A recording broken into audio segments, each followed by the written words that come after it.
we do not believe that civilians were exposed in that situation.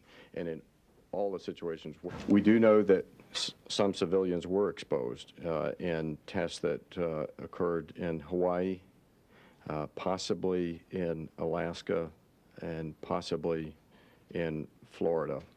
And I'm going to turn to Dr. Kilpatrick. Were there any other sites where civilians may have been exposed? In Vieques. In Vieques, Puerto Rico. Their health. And beginning, as I understand it, going back several years, what we know today is that there have been a number of veterans who have expressed concerns about their health. And beginning, as I understand it, going back several years, in fact, into the early 1990s, is the first time that I'm aware of that these concerns began to be expressed. And what we know today is there are approximately in the 50s, I think roughly, number of individuals who filed claims related to their belief of exposure.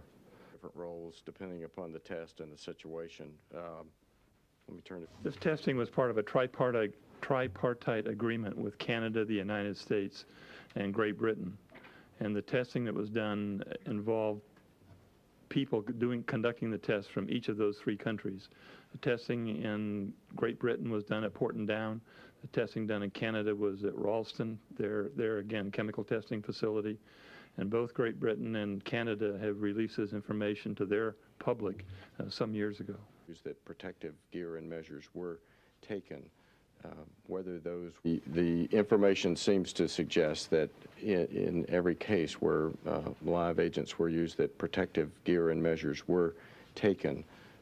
Whether those would be of the same standard of today, you know, that's something that we don't know the answer to. But it is clear from looking at these records that at that time, people took the measures that they thought would be fully protective of the people involved. Of the 5,500 identified.